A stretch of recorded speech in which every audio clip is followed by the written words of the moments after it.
आदिवासी दो शब्दों से मिलकर बना है, आदि और वासी। इसका अर्थ मूल निवासी होता है। भारत की जनसंख्या का 8.6% यानी लगभग 10 करोड़ जितना एक बड़ा हिस्सा आदिवासियों का है। आदिवासियों में ऐसे कई महापुरुष हुए जिन्होंने भारत देश को एक नई राह दिखलाई। आइए दोस्तों, आज हम भारत के आदिवासियों के 5 महापुरुषों के बारे में जानेंगे। नंबर 1, भगवान बिरसा मुंडा। आदिवासियों को भगवान कहे जाने वाले बिरसा मुंडा का जन्म 15 नवंबर 1875 के दशक में मुंडा जनजाति के पिता सुगना मुंडा और माता करमी मुंडा के घर उलिहातू गांव में हुआ। मुंडा एक जनजाति समूह था जो छोटा नागपुर पठार झारखंड में निवास करते थे। बिरसा मुंडा ने 1 अक्टूबर 1894 को सभी मुंडा नेताओं को एकत्र कर अंग्रेजों से लगान माफ कराने के लिए आंदोलन किया।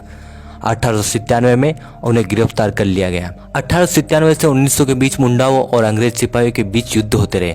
अगस्त 1897 में बिरसा और उनके 400 सिपाहियों ने तीर कमानों से लैस होकर खूंटी थाने पर धावा बोल दिया।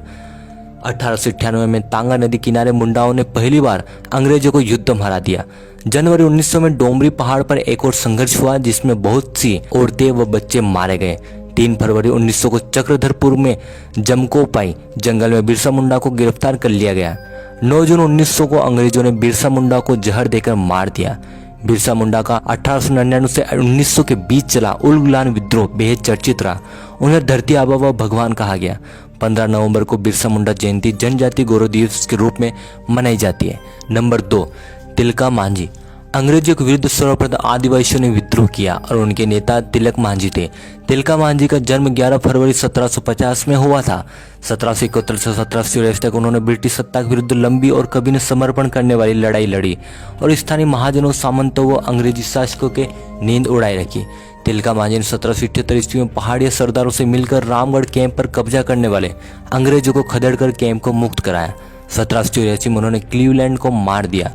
बाद में उनके गुरिल्ला सिपाहियों पर अंग्रेजों ने ताबड़तोड़ हमले किए और उन्हें गिरफ्तार कर लिया। कहते हैं कि तिलका मांझी को 4 घोड़ों से बांधकर घसीटते हुए भागलपुर लाया गया, पर मीलों घसीटे जाने के बावजूद वह लड़ाका जीवित था। खून में डूबी उनकी देह तब भी गुस्सैल थे और उनकी आंखें ब्रितानियों को डरा रही थी। अंग्रेजों ने भागलपुर चौराहे पर एक विशाल वटवृक्ष पर सरेआम लटकाकर उनकी जान ले ली। Number 3, Tatya Bhil. Indian Robin Hood नाम से पूरे भारत में विख्यात महान स्वतंत्रता सेनानी टट्या भील का जन्म 1842 में मध्य प्रदेश के खंडवा में हुआ। इनका वास्तविक नाम टंडरा था। वे 1878 से 1890 के बीच भारत में सक्रिय स्वतंत्रता सेनानी थे।